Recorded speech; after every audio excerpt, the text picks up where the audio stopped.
Hello students, आज हम पढ़ेंगे अपना सेल्समैनशिप का जो नेक्स्ट टॉपिक है पर्सनल सेलिंग में थ्योरीज़ के बाद, that is the personal selling का प्रोसेस। कि पर्सनल सेलिंग प्रोसेस बेसिकली क्या है। पर्सनल सेलिंग प्रोसेस बहुत इम्पॉर्टेंट है हमारे लिए, क्योंकि एग्ज़ाम्स में कई बार इसको पूछा जाता है, तो हम इस टॉपिक को इसलिए डिस्कस कर रहे हैं। ठीक है। पर्सनल सेलिंग के बारे में आप सबको पता ही है, हम पहले डिस्कस कर चुके हैं, और उसकी हमने 4 थ्योरीज़ के बारे में भी हमने पढ़ा था कि क्या 4 अलग अलग थ्योरीज़ होती हैं, जिनको हमने क्लास में डिस्कस भी किया था अपने। ठीक है, जो हमारी लास्ट वीडियो में हमने दिया था। इस वीडियो में हम डिस्कस करेंगे कि पर्सनल सेलिंग का प्रोसेस क्या होता है। तो देखिए, पर्सनल सेलिंग का प्रोसेस जो है वो सबसे पहले शुरू होता है हमारी प्रोडक्ट की नॉलेज से। प्रोडक्ट की नॉलेज होनी चाहिए। जब भी कोई एक सेल्स पर्सन पर्सनल सेलिंग करने जाता है, तो सबसे पहले उसको अपने प्रोडक्ट के बारे में पूरी नॉलेज होनी चाहिए। क्योंकि अगर उसे अपने प्रोडक्ट के बारे में पूरी नॉलेज नहीं होगी, मान लीजिए वो बीच में कहीं फंस जाता है, अटक जाता है, कुछ चीज़ नहीं बता पाता है अपने कस्टमर या अपने प्रोस्पेक्ट को, तो वहीं पे ही वो पर्सनल सेलिंग प्रोसेस ख़त्म हो जाता है। क्योंकि कस्टमर इतना टाइम नहीं वेट करेगा कि आप उसको दोबारा बताएंगे। इतने में हो सकता है कोई कॉम्पिटिटर ब्रांड का प्रोडक्ट का पर्सनल सेलर जो है या पर्सनल सेल्स पर्सन जो है, उसको आकर वो सारी चीज़ें बता दे उसके प्रोडक्ट के बारे में, तो आप वहाँ पे पीछे हो सकते हैं। सबसे पहली बात क्या है कि आपको प्रोडक्ट की पूरी नॉलेज होनी चाहिए, जिस भी प्रोडक्ट को आप पर्सनल सेलिंग के प्रोसेस में यूज़ कर रहे हैं। ठीक है। उसके बाद अब हमारा नेक्स्ट स्टेप आता है, वो आता है हमारा प्रोस्पेक्टिंग। प्रोस्पेक्टिंग या फिर आइडेंटिफाइंग दी प्रोस्पेक्ट्स बोल भी सकते हैं इसको हम। आइडेंटिफाइंग दी प्रोस्पेक्ट्स बेसिकली क्या कहता है कि now we need to find the prospects the potential buyer of our product.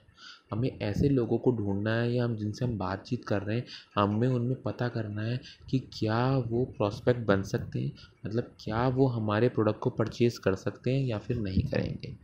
ये सबसे बड़ा इम्पॉर्टेंट स्टेप होता है, क्योंकि इसी से ही आपका आगे का स्टेप चलेगा। क्योंकि अगर आपका पहला ही स्टेप गलत हो जाएगा, आप प्रोस्पेक्ट ही सही नहीं ढूंढ पाएंगे, तो ऑटोमेटिकली आप प्रोसेस को पूरा नहीं कर पाएंगे पर्सनल सेलिंग के।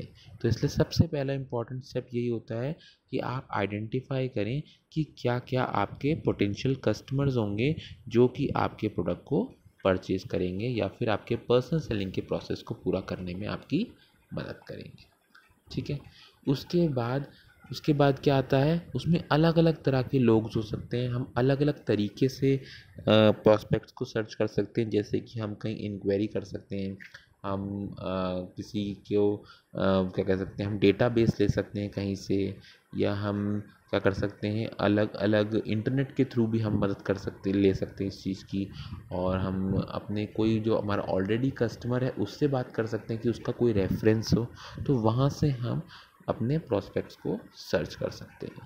जब हमने प्रॉस्पेक्ट्स को सर्च कर लिया, फिर हम उनको क्वालिफाई कर लेते हैं कि क्या ये प्रोडक्ट को ख़रीदेंगे या फिर नहीं खरीदेंगे, कितने चांसेस लगते हैं। अगर हमें चांसेस ब्राइट लगते हैं, तो हम उनको क्वालिफाई कर लेंगे कि हाँ, अब हम पे इन लोगों पर या इन कस्टमर्स पे या इन प्रॉस्पेक्ट्स पे हमें अपनी पर्सनल सेलिंग की अप्रोच या प्रोसेस को आगे चलाना है।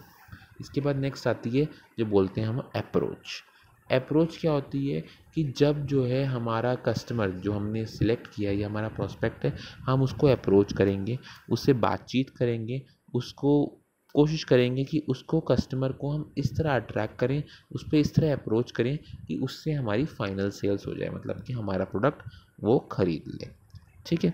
उसके लिए क्या करना पड़ेगा, उसको पहले नॉलेज होनी चाहिए पूरी की पूरी। वो उस प्रोडक्ट के बारे में अपने खुद के पता ही होगा, तो वो उस प्रोडक्ट के बारे में अपने प्रोस्पेक्टिव कस्टमर को बताएगा कि ये हमारा प्रोडक्ट है, ये आपको चाहिए था, ये हम दे रहे हैं। इस तरह की अलग अलग चीज़ों को वो अपने प्रोस्पेक्ट्स को बताएगा। ठीक है। प्रोस्पेक्ट्स को बताने के लिए वो क्या करेगा, उसकी नीड का असेसमेंट भी कर सकता है वो। जो हमारा नेक्स्ट स्टेप कहता है कि क्या इस जो भी मैं प्रोडक्ट बेच रहा हूँ, क्या ये इसकी सामने वाले की नीड को फुलफ़िल कर पाएगा या नहीं कर पाएगा। क्योंकि वो बहुत ज़रूरी है। अगर नीड ही फुलफ़िल नहीं होगी, तो पर्सनल सेलिंग के प्रोसेस का कोई बेनिफिट नहीं है। तो यहाँ पर ये बात बिल्कुल सही है कि नीड असेसमेंट ज़रूर करना चाहिए, कि हमें पता होना चाहिए कि जो हम कस्टमर को चीज़ दे रहे हैं, क्या वो उसको चाहिए या नहीं चाहिए।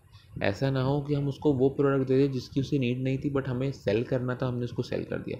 तो उससे क्या होगा, उसकी उसकी प्रॉब्लम ये है बेसिकली कि आपके माइंड में एक कस्टमर के माइंड में उस पर्सनल सेलर की और सेल्स पर्सन की इमेज बहुत नेगेटिव बन जाएगी, तो वो दोबारा उससे वो प्रोडक्ट को कभी भी परचेज नहीं खरीदेगा।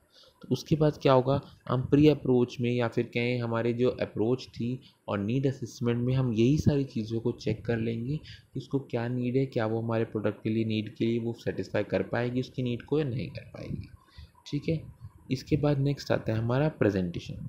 प्रेजेंटेशन क्या होता है, जिसमें हम अपने कस्टमर को वो सारे फीचर्स, इंपॉर्टेंट फीचर्स जितने भी हमारे प्रोडक्ट में, वो सारे फीचर्स हम उसको बता देते हैं।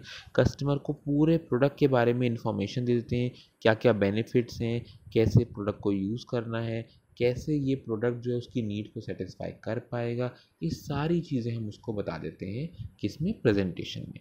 ये बहुत इंपॉर्टेंट है। हम प्रेजेंटेशन को एक तरह का डेमोन्स्ट्रेशन भी कई बार बोल सकते हैं। जैसे कि अगर कोई प्रोडक्ट है, जैसे कि हम वैक्यूम क्लीनर की बात करते हैं।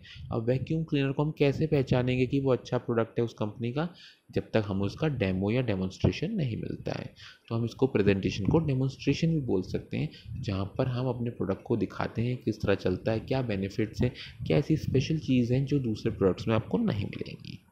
ठीक है। उसके बाद नेक्स्ट आता है हमारा, अब इसी में ही एक नई चीज़ आती है असेसमेंट में, जिसे हम बोलते हैं, क्या बोलते हैं उसको, कोई प्रॉब्लम है या उसके कोई ऑब्जेक्शंस हैं, उनको भी हम हैंडल करेंगे इसमें ही। ठीक है। जब हम उसको प्रेजेंट करेंगे, कोई क्वेश्चन क्रॉस क्वेश्चनिंग करता है हमसे हमारा कस्टमर, तो हम उसके क्वेश्चंस का आंसर ज़रूर करेंगे। उसके बाद नेक्स्ट आता है क्लोज। क्लोज़ क्या होता है, बेसिकली क्लोज़ होती है जब हम सेल्स को ख़त्म कर रहे हैं। अब क्या हो रहा है, अब हम सेल्स को फाइनल कर रहे हैं। अब जितने भी उसके कोई प्रॉब्लम्स थी वो सब हमने उसे हैंडल कर लिए, उसके सारे क्वेश्चंस के आंसर हमने दे दिए हैं। अब हम क्या करेंगे, अब हम उस प्रोडक्ट को अपने बायर को सेल कर देंगे। जो भी वो प्रोडक्ट होता है वो ख़रीद लेगा।